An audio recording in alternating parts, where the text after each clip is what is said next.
My name is Sophia, and I work as a marketing manager for a technology company in Boston.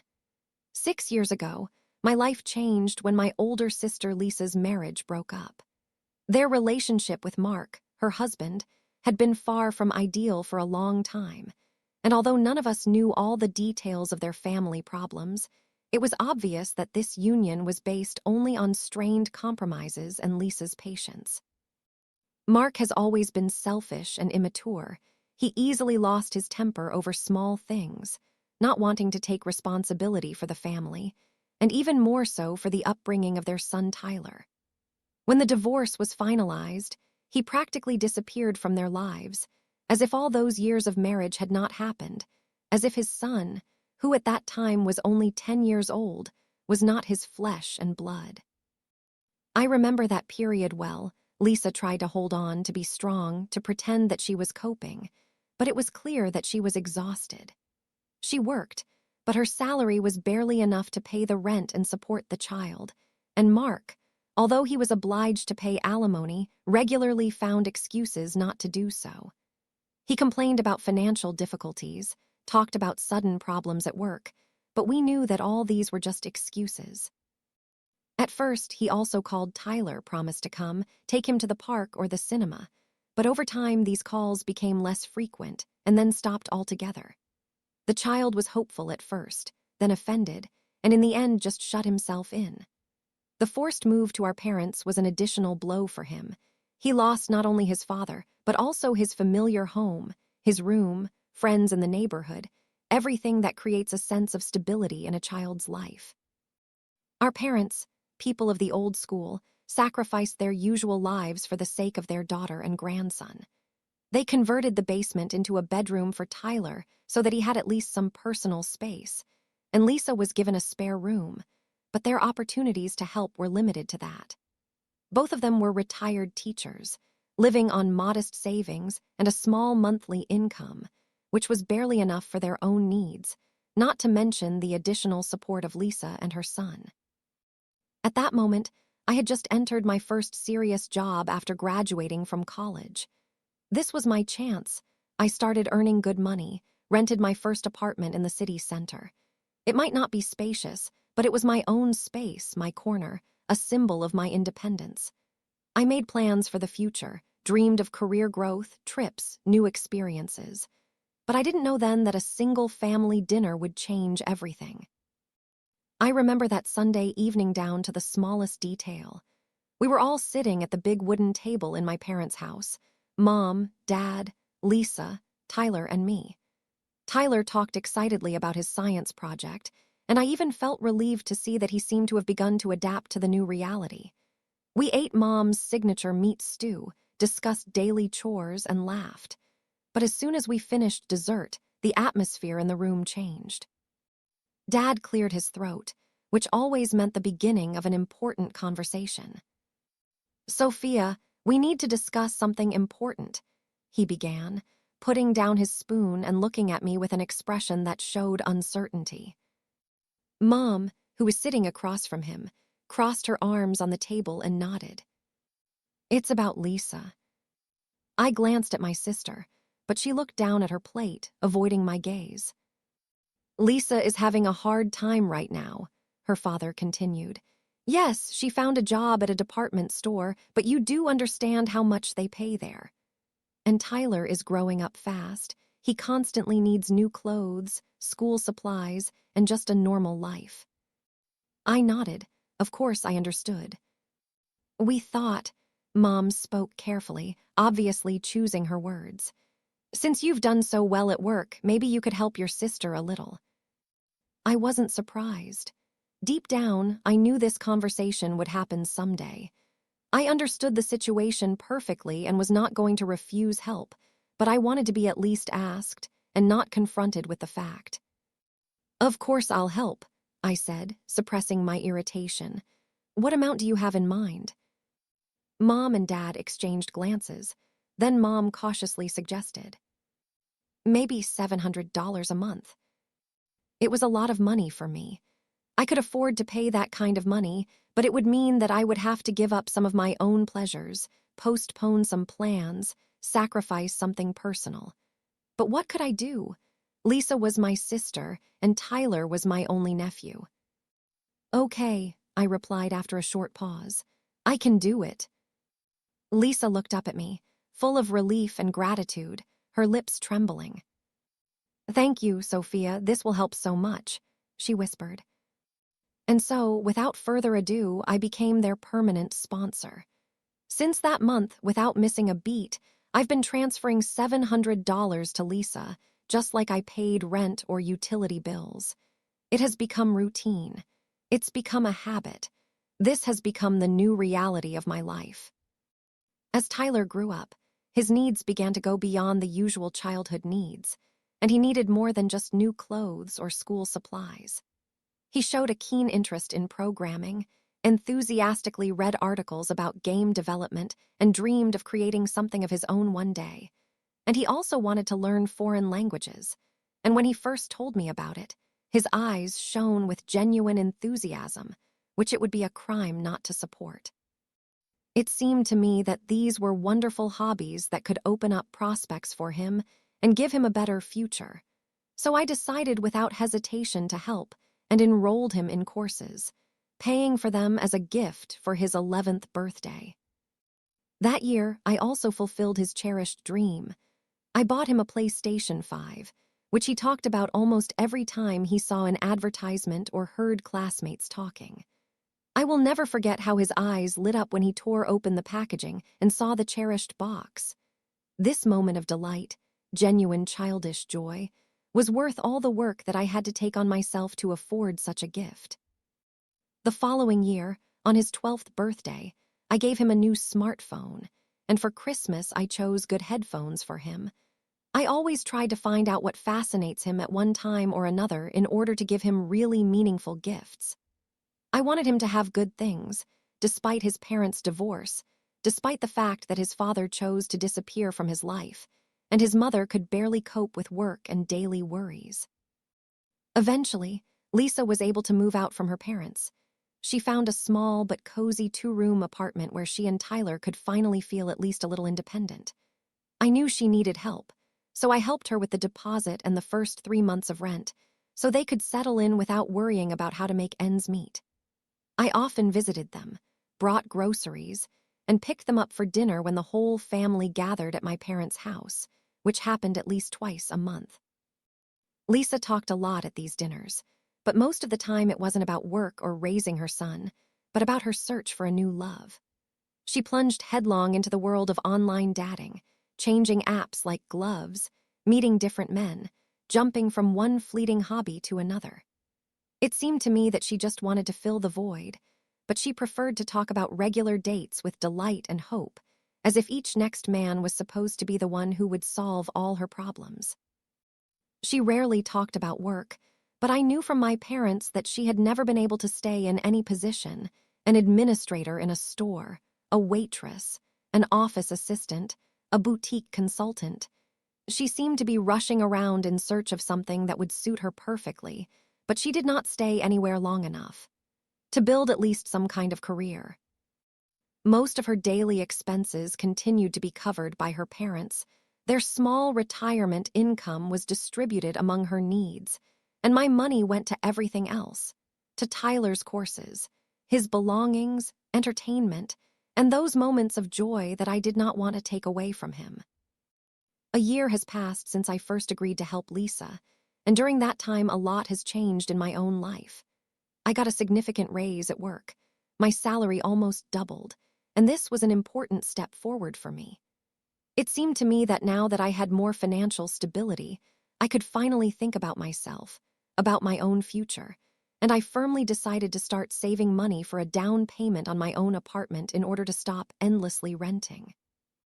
At another family dinner, when Dad, as usual, asked me how things were going at work, I did not hide the good news and replied with a smile. Actually, I have great news. I felt everything inside rejoicing at the realization of my success. I got a promotion.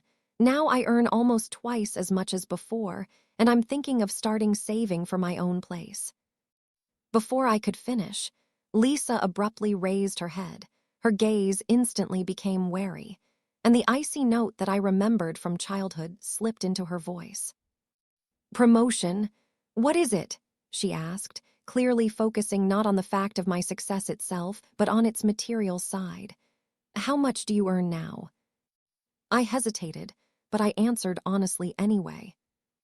"Almost twice as much as before." Lisa's eyes narrowed slightly, and she leaned forward, clasping her fingers together.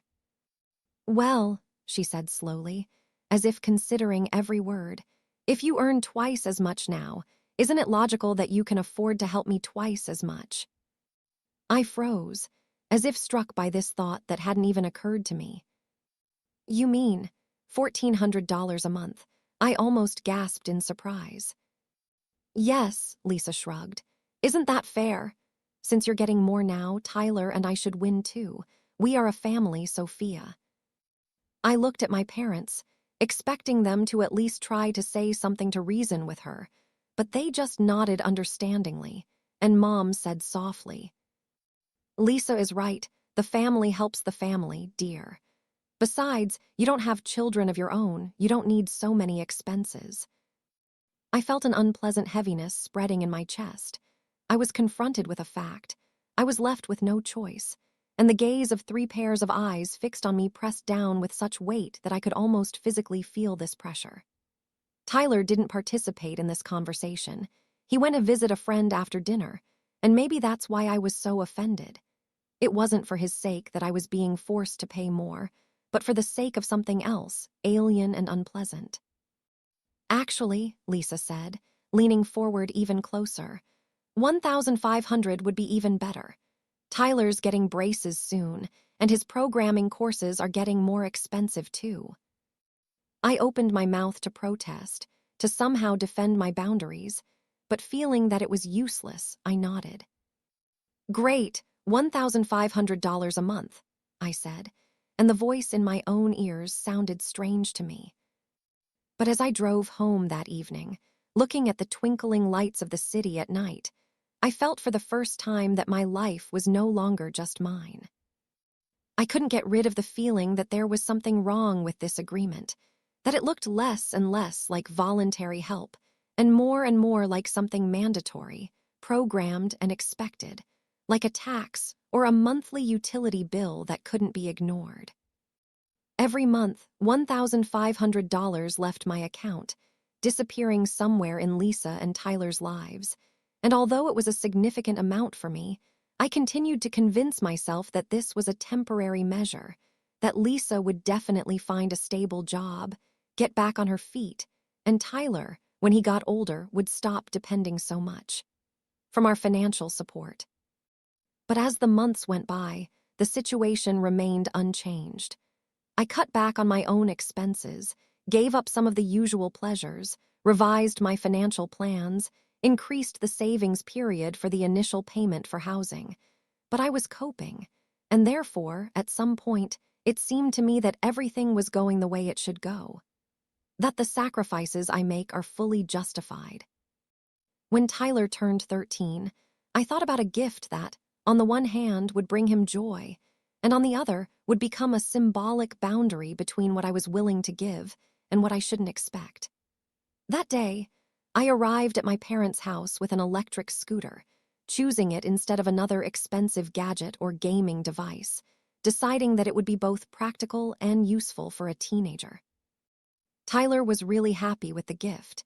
His eyes lit up when he unwrapped the package and immediately began to look at the new transport. But Lisa sat in the corner all evening with an expression of sour disappointment on her face, and I didn't even need to ask what was the matter. She clearly expected something more, and perhaps she even made plans in advance for what else she could buy with the money she thought I was going to spend. The next 2 years passed in the same rhythm. I continued to transfer money, but at the same time I began to notice that Lisa's social networks were increasingly showing photos of her posing in expensive restaurants, posting pictures of new outfits, and also showing off spontaneous weekend trips to neighboring states. I couldn't help but wonder how a part-time retail worker could afford such a lifestyle, especially considering that even with my help, they still complained about the lack of money. Meanwhile, I wasn't sitting idly by. I was working overtime, taking on additional projects, giving up vacations, and diligently saving for my future apartment, realizing that I no longer wanted to depend on rental housing and dreaming of finally having something of my own, even a small one. And at the age of 31, I finally succeeded. I bought my first apartment, albeit not luxurious, but quite a cozy studio in a good, though not an elite area. My entire down payment was spent on the purchase, and the mortgage payments turned out to be significant, but it didn't matter, because for the first time in my life, I felt really proud of myself, for my independence, and for being able to achieve this goal without anyone's help. I decided to have a housewarming party. I invited friends, colleagues, neighbors, family, and when Lisa and Tyler entered my new apartment, I immediately noticed how her gaze darted around, examining every detail, evaluating furniture, appliances, and furnishings, as if calculating how much it all cost. Tyler, who was already 14 at the time, muttered a quick congratulations, and then immediately asked for the Wi-Fi password, which made me smile involuntarily. Teenagers, after all, always remain teenagers. But after a while, when I was in the kitchen, filling bowls with snacks, I accidentally heard Lisa, standing in another room, whispering to one of our cousins. Tyler and I deserve this place more than she does. We're still crammed into that tiny rented apartment. My hand froze halfway to the plate of chips. The unfairness of her words stung me more than I expected, but I decided not to react, not to get into an argument, not to let her ruin my special day, because, after all, this was my home, my result of many years of work, my achievement, which had nothing to do with her and her problems. But over the next year, I noticed a new disturbing trend. Tyler, who was now 15, began to talk about cars more and more often. He talked about friends whose parents were already planning to buy them cars by their 16th birthday, unobtrusively mentioned models that he considered cool. With a slight grin, he wondered if I was going to support him in this matter. At first, I didn't think much of it. Most teenagers can't wait to get a driver's license, and they enthusiastically discuss cars. But soon I noticed something strange. Lisa started posting photos of Tyler standing next to expensive cars in car dealerships on social media, and the captions to these pictures hinted at something more than just dreams. What a wonderful feeling it is to be happy for someone's future birthday, one caption read. In another photo, Tyler was driving a new Audi, and under the photo Lisa wrote, "Trying out the car of his dreams. Now we're just waiting for a generous fairy godmother to make it a reality." I laughed when I saw this post. The manipulation was so obvious that it was almost comical, but somewhere in the back of my mind, I had an unpleasant feeling that this was not just a joke. I saw Lisa's expression contort with rage, her lips pressed tightly together, and her eyes flashed with such anger that if a look could kill, I would already be lying lifeless right here in the living room of my parents' house, among balloons and festive garlands, among stunned relatives and friends who were now looking at me.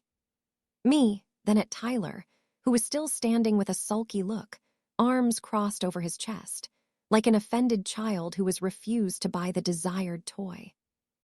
"You can't be serious." Lisa finally unclenched her teeth, her voice trembling with indignation, and I realized that in her mind my refusal was something impossible, something that did not fit into the usual picture of the world, where I always paid, always adjusted, always found a way to satisfy them. Needs.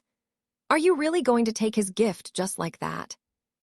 "He doesn't want him," I shrugged, trying to speak calmly, but my voice was shaking too, and I felt a storm of resentment, and fatigue boiling inside me. I thought that a good, expensive phone was a practical and necessary thing, but apparently I was mistaken. "If you are not satisfied with the gift, I will find another use for it." Tyler clenched his fists, his face flushed, and he shot me a withering look. "You could have given me something normal," he blurted out, stamping his foot, and at that moment he seemed to me not like a teenager who had just turned 16, but a moody kid who was lying on the floor in a store demanding candy. "You know I need a car." I grinned, even though my stomach was clenching with pain. Need is a very big word, Tyler. A car is not a basic necessity, but a luxury, and if your mother decided that I had to buy it for you, then she was very mistaken.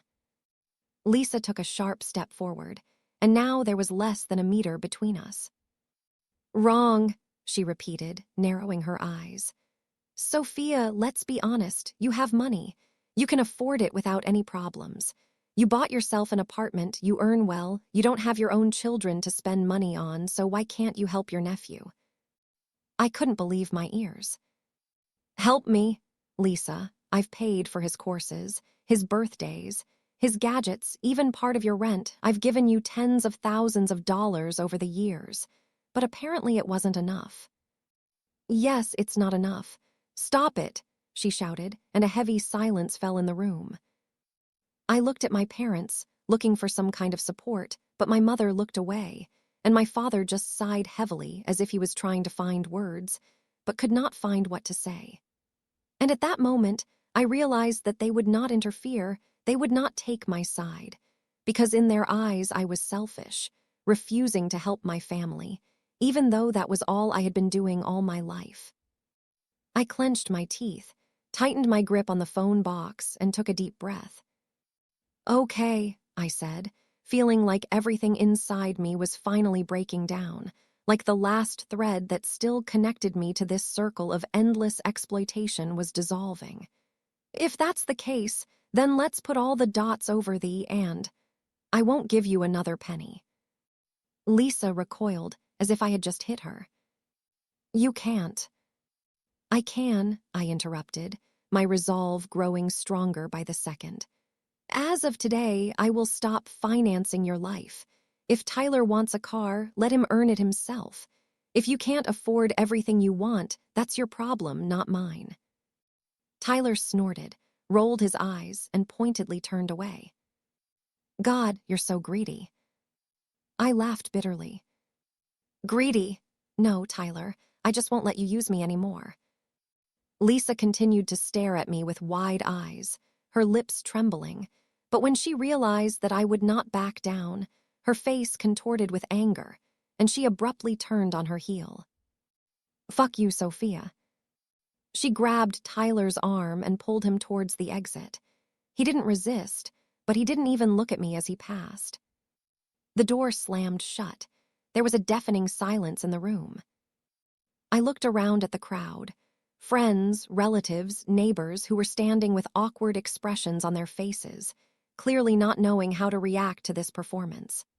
Someone looked away, someone pretended to be interested in the festive napkins on the table, and only my parents continued to sit in their seats, tense, silent, but in their looks I read not support, but disappointment.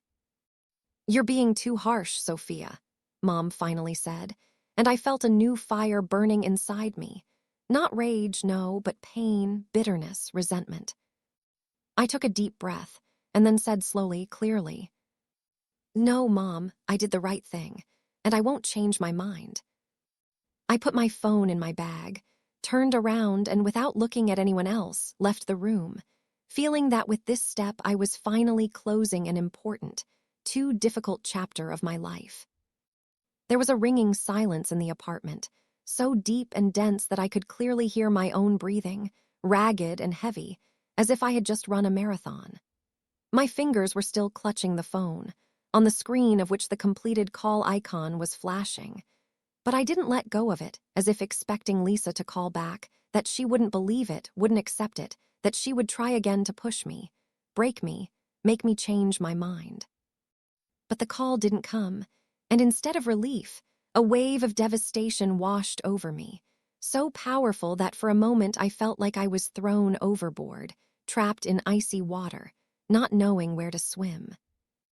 I closed my eyes, and a painful burning sensation spread through my chest, a mixture of resentment, anger, and final clarity that came to me too late. 6 years of my life have been spent on other people's desires, other people's comforts, other people's requests, and now that I've finally said no, I've been charged with selfishness, as if taking care of myself has become a crime. Taking a deep breath, I threw the phone on the couch and stood up, feeling my legs grow heavy, as if my body was filled with lead. I went to the kitchen cupboard, took out a bottle of wine, splashed some into a glass and took a sip, hoping that it would help me relax, but inside there was only emptiness. For the first time in many years, I no longer had to worry about other people's bills, about someone else's needs, about whether there would be enough money until the next paycheck if Lisa asked for something very urgent again. I no longer had to flinch from my parents' calls. I didn't have to justify how I was managing my own life. But for some reason, instead of freedom, I felt only a painful realization of how long I had allowed myself to be used. The night passed in an anxious, restless sleep, and when I woke up in the morning, for the first few seconds I still wasn't fully aware of what had happened. But as soon as I picked up my phone and saw the complete absence of notifications, reality hit me with renewed force. No one wrote. No one called. I was crossed out. At work, I answered emails mechanically, participated in video calls, discussed projects. But it was like it was behind a glass partition, distant, muffled, not real. At some point, I noticed that I had unconsciously opened Lisa's profile on a social network, although I had recently blocked her.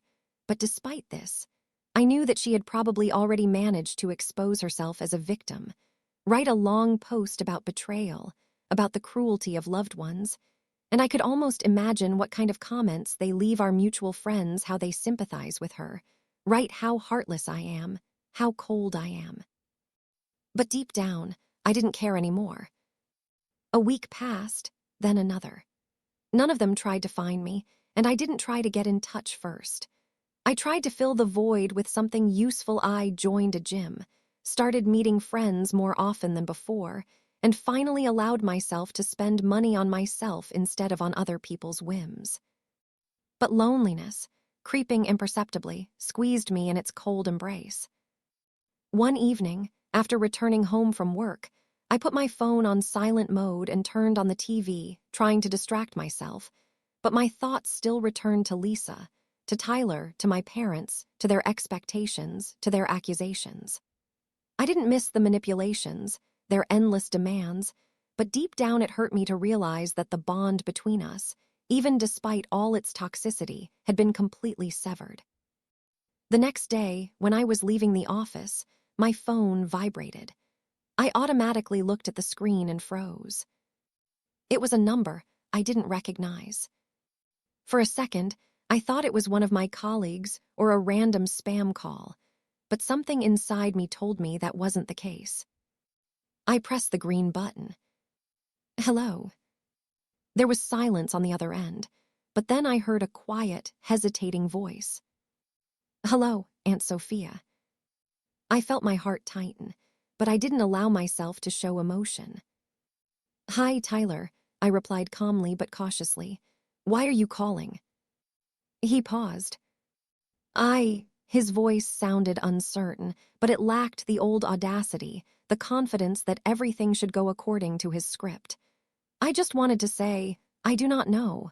Excuse me. I clenched my fingers on the phone. For what exactly?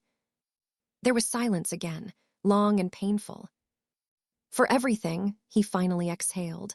For that party, for the way I behaved, for Mom. I didn't know what to say. That doesn't justify everything, I finally said. I know, he sighed. I miss.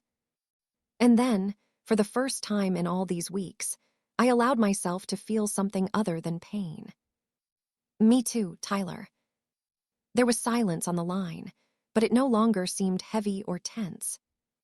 Would you like to meet? Just to talk. I closed my eyes, took a deep breath, and thought for a moment before answering. I didn't know if I would ever be able to completely forgive everything that had happened, and I didn't know if I was ready to let someone from my family back into my life. But there was sincerity in Tyler's voice, a new note I didn't recognize. And maybe this conversation could be the beginning of something new. Okay, I said, and for the first time in a long time, I didn't have to weigh every word. Let's meet.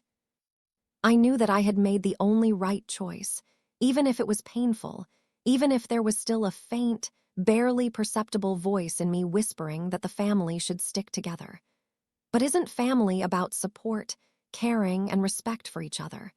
Shouldn't a real family appreciate your efforts rather than take them for granted?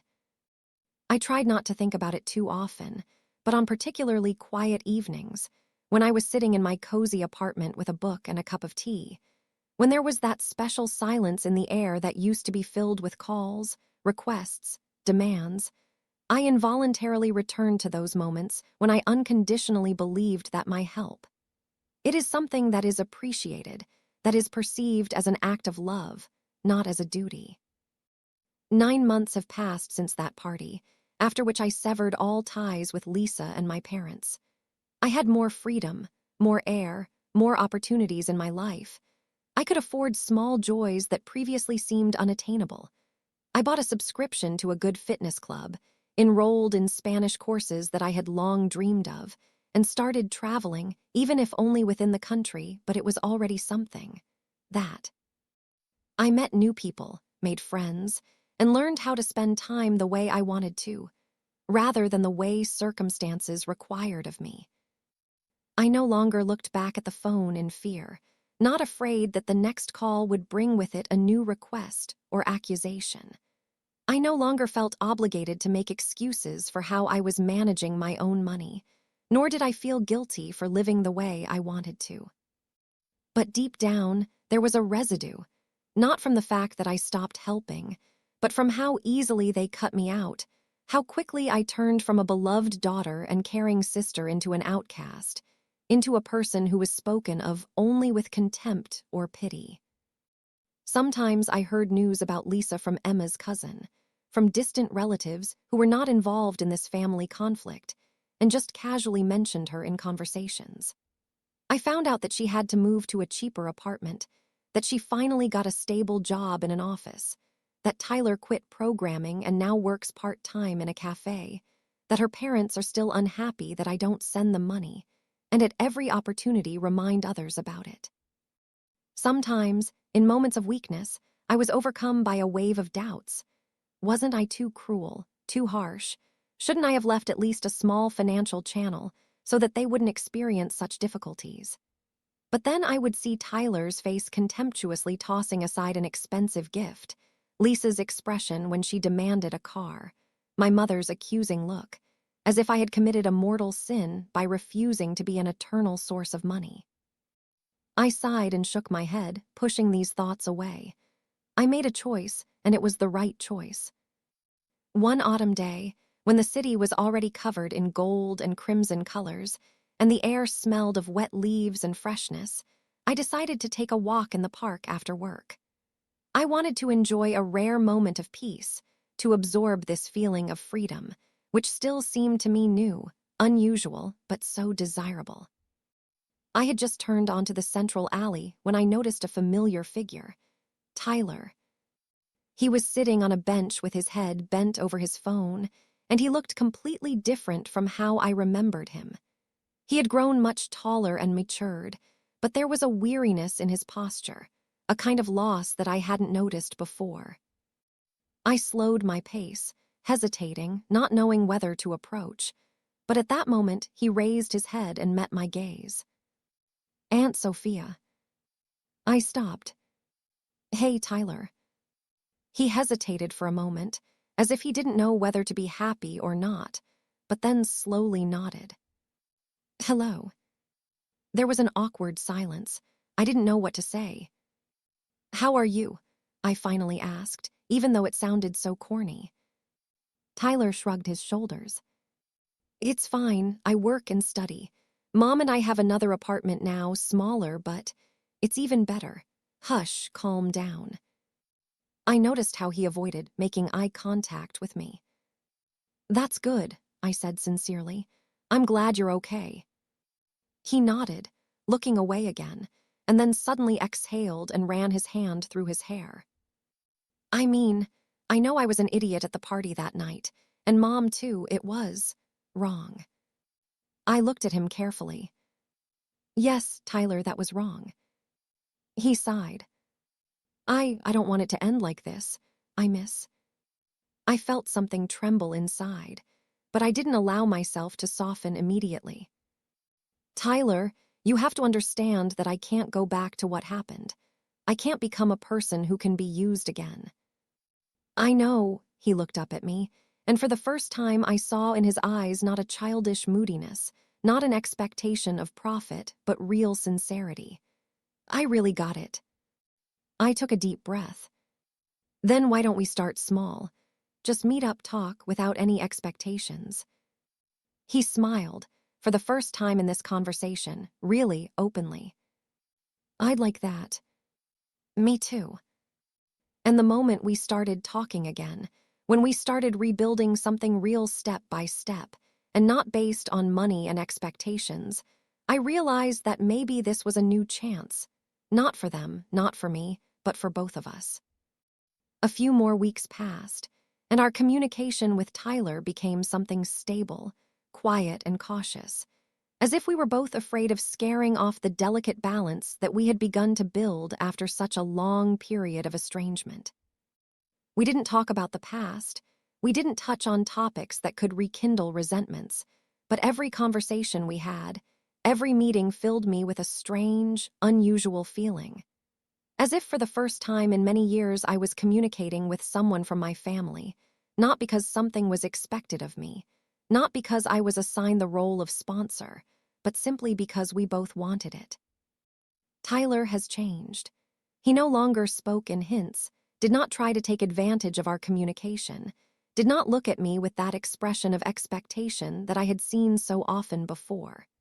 He talked about his work in the store, how he first realized how much money was worth, how he began to appreciate the opportunity to spend it on himself, and not just wait for someone else to provide him with a comfortable life.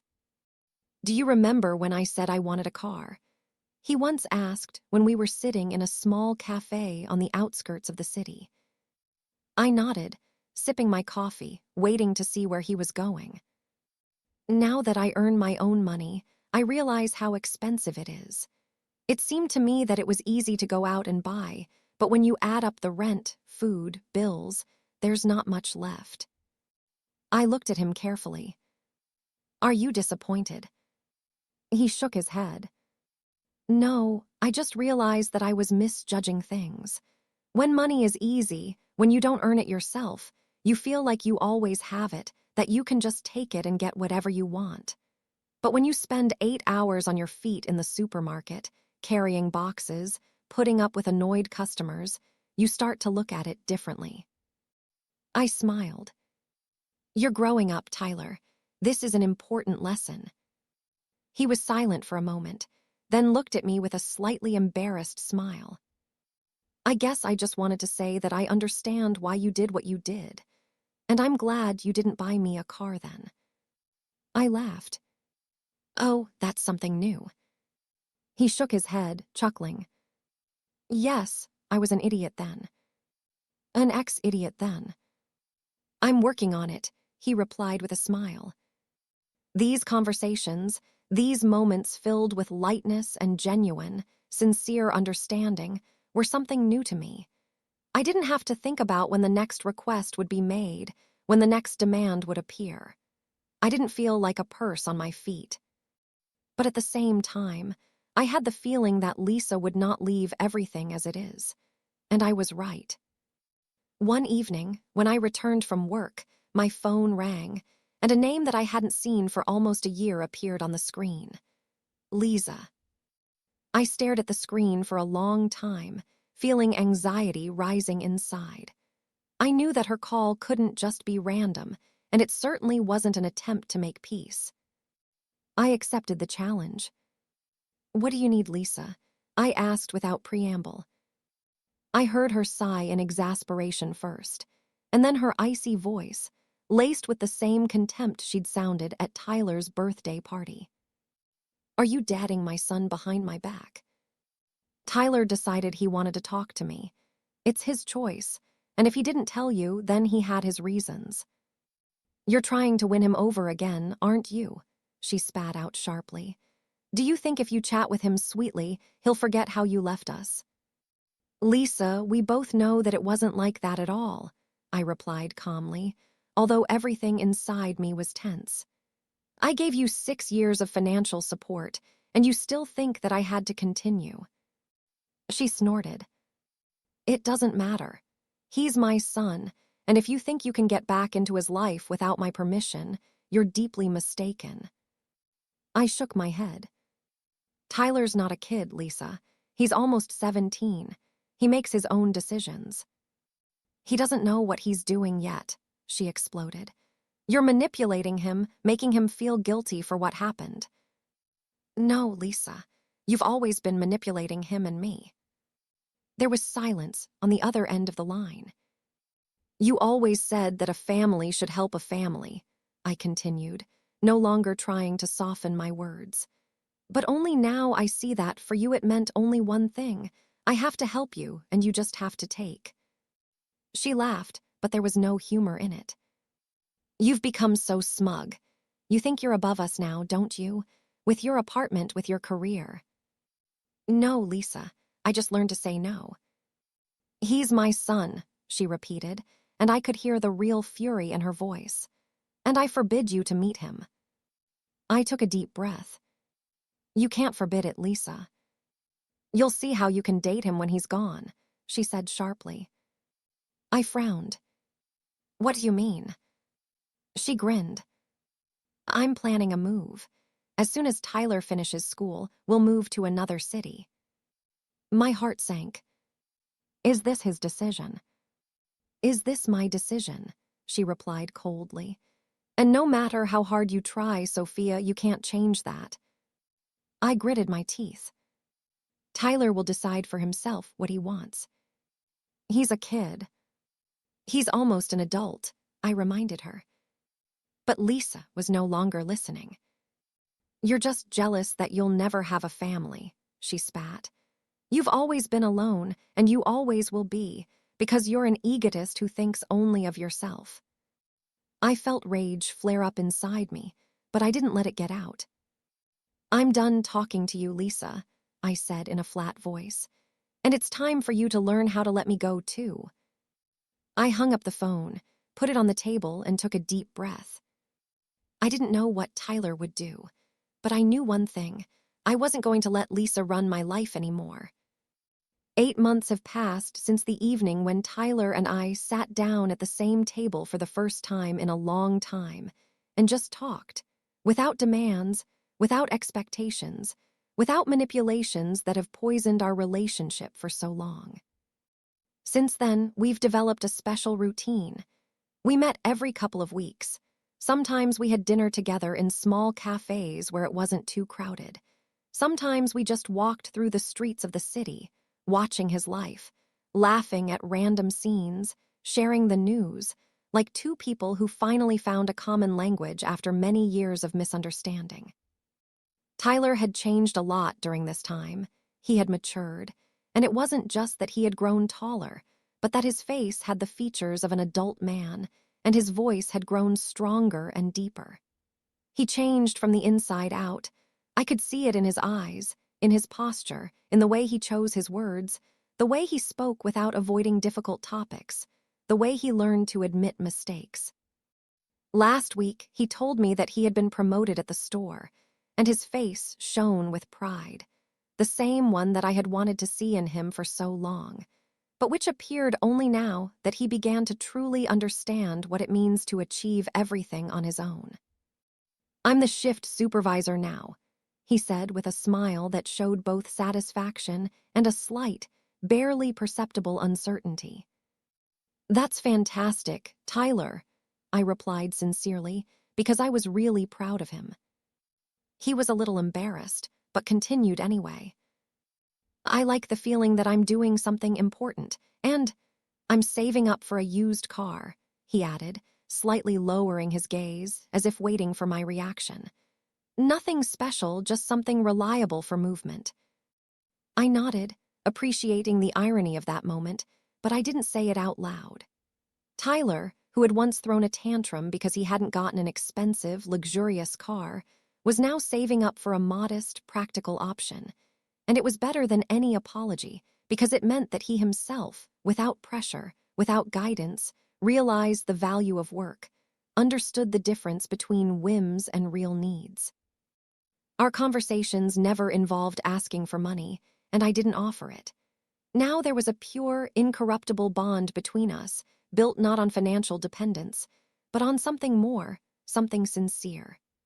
Tyler shared his successes with me, sometimes talked about difficulties, asked for advice, but never about money, and this was the main change that meant much more to me than any words.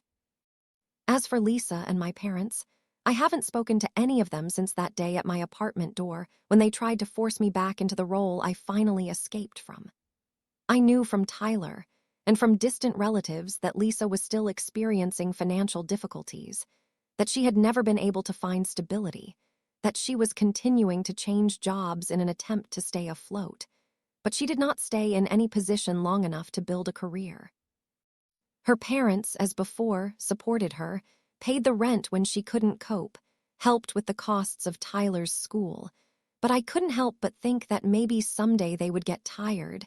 They would realize that Lisa would never learn to be independent until someone was always there. I'm ready to lend her a shoulder.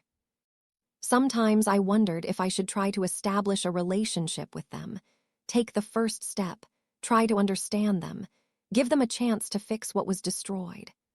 But every time these thoughts came to my mind, I remembered their cold, accusing words, remembered how they treated me not as a daughter or sister, but as a resource that could be endlessly exploited. And then I realized that the wound was still too fresh, that the betrayal had turned out to be too deep for me to just forget about everything and re-enter this circle. Maybe one day I'll be ready to forgive them, but not now. I focused on my life, on my job, on my well-being, on those few but valuable relationships that really deserve to be preserved. Tyler, knowing how things were going between Lisa and me, never insisted that I communicate with her, never tried to reconcile us, and I was grateful to him for that. "Mom still gets mad when someone mentions your name," he confessed to me one day as we walked through the evening city, illuminated by the soft glow of streetlights. "And Grandma and Grandpa are on her side, so I think it's better for now if they don't find out that we're communicating." I just nodded, because I hadn't expected anything else from them for a long time. But despite this, despite all the resentments and disappointments, I found peace. Without having to support Lisa, without the endless demands, without the guilt that has been squeezing me for many years, my financial situation has improved significantly. I was finally able to furnish my apartment the way I wanted, created a reliable financial reserve, and even started planning my first real vacation in a long time. But more importantly, I've learned to set boundaries. I've learned the difference between generosity and exploitation. I realized that family is not only blood, but also a choice, that those who really love should not demand, use, blame, that caring cannot be one-sided. And that sometimes the most loving thing you can do for yourself, and for others, is to say no. Last week, I ran into my mom at the grocery store. It was an ordinary day, an ordinary grocery shopping trip, and I never expected to see her among the rows of fruits. Our eyes met for a moment, and I thought that maybe she would come up to me, that maybe something would happen that would at least remind me that we were once a family. But instead, she turned the cart around and walked off in the opposite direction without even looking back. It was painful. But I realized that some bridges take a very long time to repair, and some do not recover at all. I'm not closing the doors forever, but I'm in no hurry to open them either. Time will tell what will happen next.